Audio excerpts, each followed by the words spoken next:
পরাজিত হয়েছেন মমতা বন্দ্যোপাধ্যায়।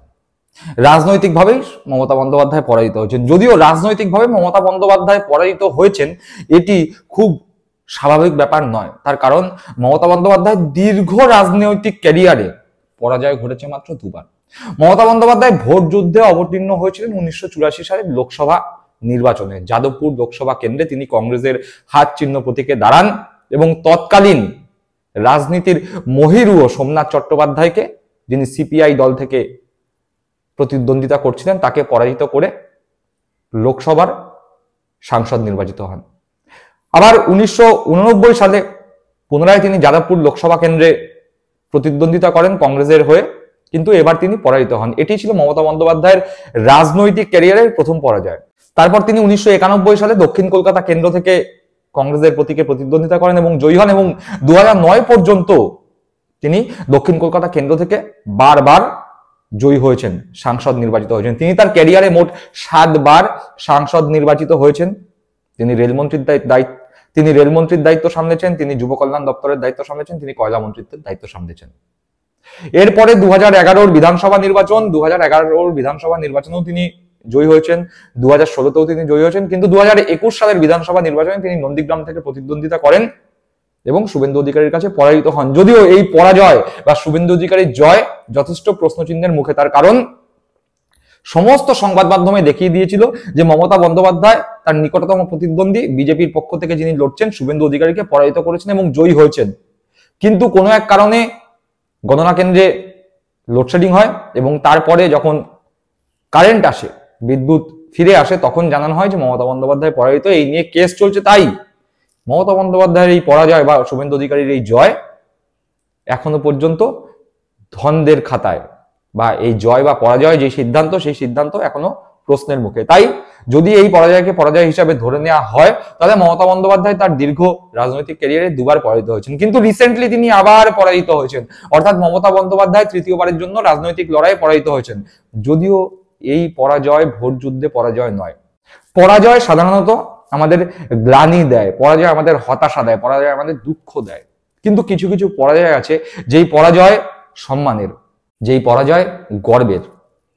শাহরুখ খানের একটি সিনেমায় ছিল একটি ডায়লগ, বিখ্যাত ডায়লগ, এখনো বহুল চর্চিত সেই ডায়লগ, হার কে জিতনে वालों को बाजीगर कहते हैं। মমতা বন্দ্যোপাধ্যায়ের এই পরাজয় ঠিক সেই কথাটির পুনরাবৃত্তি ঘটাচ্ছে, হার কে জিতনে वालों को बाजीगर कहते हैं। কারণ মমতা বন্দ্যোপাধ্যায় এই যুদ্ধে পরাজিত হয়তো হয়েছেন, কিন্তু এই পরাজয় গর্বের, এই পরাজয় আত্মমর্যাদার, এবং এই পরাজয়ের ফলে আসলে পরাজয় হয়নি, আসলে জয় হয়েছে মমতা বন্দ্যোপাধ্যায়ের। কি সেই পরাজয়, কেন এই কথা বলছি, কেন বলছি মমতা বন্দ্যোপাধ্যায় পরাজিত হয়েছে, কিন্তু পরাজিত হলেও তিনি আসলে বাজিগার, সেই নিয়েই আজকের বিষয়, সেই নিয়ে আজকের এপিসোড। আপনারা পুরো এপিসোড দেখুন, সঙ্গে থাকুন বঙ্গচক্ষু ইউটিউব চ্যানেলের। যারা এখনো পর্যন্ত আমাদের চ্যানেল সাবস্ক্রাইব করেননি, তাদের কাছে অনুরোধ করব সাবস্ক্রাইব বাটনটি ক্লিক করে আমাদের চ্যানেলটিকে সাবস্ক্রাইব করবেন এবং পাশে থাকা বেল বাটনটি প্রেস করে নোটিফিকেশন অন করে দেবেন, যাতে যখনই আমরা নতুন কোনো ভিডিও এই চ্যানেলে দেব সরাসরি নোটিফিকেশন পৌঁছে যাবে আপনাদের কাছে। চলুন বেশি কথা না বলে সরাসরি মূল বিষয়ে প্রবেশ করা যাক। যে কথা বলছিলাম, মমতা বন্দ্যোপাধ্যায় তার দীর্ঘ রাজনৈতিক ক্যারিয়ারে দুবার পরাজিত হয়েছেন। একবার পরাজিত হয়েছেন 1989 সালের লোকসভা নির্বাচনে যাদবপুর কেন্দ্র থেকে, আর দ্বিতীয়বার তিনি পরাজিত হয়েছেন 2021 সালের বিধানসভা নির্বাচনে নন্দীগ্রাম কেন্দ্র থেকে। কিন্তু তিনি রাজনৈতিক ক্যারিয়ারে আরো একবার পরাজিত হলেন, যদিও এই পরাজয় ভোট যুদ্ধে ঘটেনি, এই পরাজয় ঘটেছে ভারতবর্ষের যতজন মুখ্যমন্ত্রী রয়েছে তাদের মধ্যে প্রতিযোগিতায়। কিন্তু এই পরাজয়ের ফলে মমতা বন্দ্যোপাধ্যায়ের রাজনৈতিক ক্যারিয়ারে কোনো দাগ লাগেনি, বরং এই পরাজয় মমতা বন্দ্যোপাধ্যায়ের রাজনৈতিক ক্যারিয়ার আরো স্বচ্ছ করে তুলেছে। কেন এই কথা বলছি? পরাজয় তো জেনারেলি বা পরাজয় তো সাধারণত মানুষের রাজনৈতিক ক্যারিয়ারে কালো আঁচড় দেয় বা কালির আঁচড় দেয়, কিন্তু কেন এই পরাজয় মমতা বন্দ্যোপাধ্যায়কে রাজনৈতিক যে ক্যারিয়ার, সেই ক্যারিয়ারকে স্বচ্ছ করছে? তার কারণ ভারতবর্ষের 28টি মুখ্যমন্ত্রীদের নিয়ে একটি সমীক্ষা হয়েছিল, কার কত সম্পত্তি, সম্পত্তির বিচারে কে কতটা এগিয়ে, সম্পত্তির বিচারে কে ধনীতম এবং কে দরিদ্রতম। সেই সম্পত্তির বিচারে ভারতবর্ষের 28টি রাজ্যের মুখ্যমন্ত্রী যারা রয়েছেন তাদের মধ্যে সব থেকে দরিদ্রতম যে মুখ্যমন্ত্রী, সেই মুখ্যমন্ত্রী মমতা বন্দ্যোপাধ্যায়।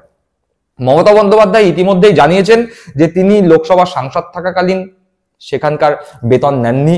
লোকসভা সাংসদ থাকার ফলে যে পেনশন পাওয়া যায় সেই পেনশন তিনি নেন না। বিধায়ক হিসাবে তিনি বেতন নেন না, মুখ্যমন্ত্রী হিসাবে তিনি বেতন নেন না। এবার তর্কের খাতিরে অনেকে বলতেই পারেন যে মমতা বন্দ্যোপাধ্যায় মিথ্যে কথা বলছে, তার কারণ বিরোধীদের তো কাজ মমতা বন্দ্যোপাধ্যায়ের বিরুদ্ধে নানান রকম কুৎসা করা। তাদের জন্য বলে রাখি, আমাদের ভারতবর্ষে যারা আমরা থাকি, আমরা যারা ইনকাম করি, তাদের জন্য একটি প্যান আছে, প্যান নাম্বার যেটাকে বলি প্যান কার্ড। সেই প্যান কার্ডের এগেনস্টে আমাদের অ্যাকাউন্টে কত টাকা আসছে, কত টাকা যাচ্ছে, সমস্ত কিছুর হিসেব অর্থ দপ্তরের কাছে থাকে। সেই অর্থ দপ্তরের তথ্য অনুযায়ী মমতা বন্দ্যোপাধ্যায় কোন রকম বেতন নেন না। এবং এই যে সমীক্ষা হয়েছে ভারতবর্ষের মুখ্যমন্ত্রীদের নিয়ে, 28টি রাজ্যের মুখ্যমন্ত্রীদের নিয়ে যে সমীক্ষা হয়েছে, সেখানে দেখা গেছে মমতা বন্দ্যোপাধ্যায় দরিদ্রতম। অর্থাৎ এই 28টি রাজ্যের মুখ্যমন্ত্রীর মধ্যে যে লড়াই হয়েছে, কে বেশি ধনী এবং কে বেশি দরিদ্র, তার মধ্যে মমতা বন্দ্যোপাধ্যায় একেবারে শেষ স্থানে, বিপুলভাবে পরাজিত হয়েছেন মমতা বন্দ্যোপাধ্যায়। কিন্তু এই পরাজয় গর্বের পরাজয়। তার কারণ মুখ্যমন্ত্রীর মতো একটি বিরাট বড় পোস্টে থেকে, 7 বারের সাংসদ থেকেও তিনি বিন্দু মাত্র ধান্দা, কোট আনকোট বলছি, বিন্দু মাত্র ধান্দা করেননি। তিনি বুঝিয়ে দিয়েছেন রাজনীতি তিনি জনসেবার জন্য করেন, রাজনীতি তিনি রাজনীতি করবার জন্য করেন, টাকা ইনকাম করবার জন্য করেন না।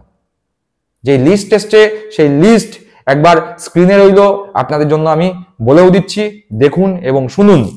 এই যে লিস্ট, কে কত ধনী এবং কে কত গরিব মুখ্যমন্ত্রী, সেই লিস্টে প্রথম স্থানে রয়েছেন অন্ধ্রপ্রদেশের চন্দ্রবাবু নাইডু, তার সম্পত্তি 931 কোটির ওপরে। দ্বিতীয় স্থানে রয়েছে প্রেমা খান্ডু, অরুণাচল প্রদেশের মুখ্যমন্ত্রী, তার সম্পত্তি 232 কোটির ওপরে।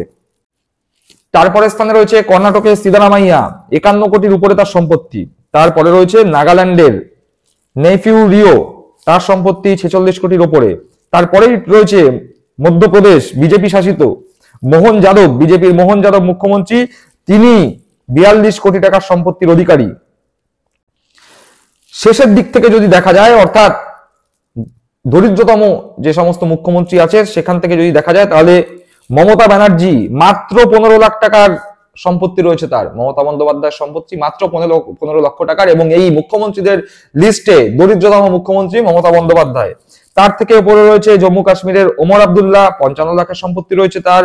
তারপরে রয়েছে কেরালার সিপিএম এর পিনারাই বিজয়ন, 1 কোটির সম্পত্তি তার। এরপরে রয়েছে দিল্লির মুখ্যমন্ত্রী আতিশি মার্লেনা, তার সম্পত্তি 1 কোটি।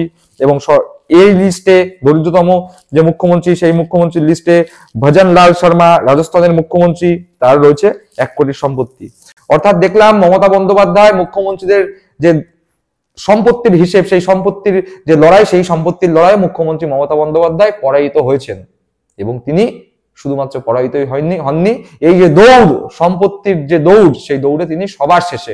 অর্থাৎ এ কথাই প্রমাণিত করে মমতা বন্দ্যোপাধ্যায় বারবার যা বলেন, মোর নাম এই বলে খ্যাত হোক, আমি তোমাদেরই লোক। অর্থাৎ মমতা বন্দ্যোপাধ্যায় বাংলার সাধারণ মধ্যবিত্ত পরিবারের একজন, একটা মধ্যবিত্ত পরিবারের যা সম্পত্তি থাকতে পারে, মমতা বন্দ্যোপাধ্যায়ের ঠিক সেটুকুনি আছে, বা অনেক ক্ষেত্রে তাদের থেকেও কম আছে।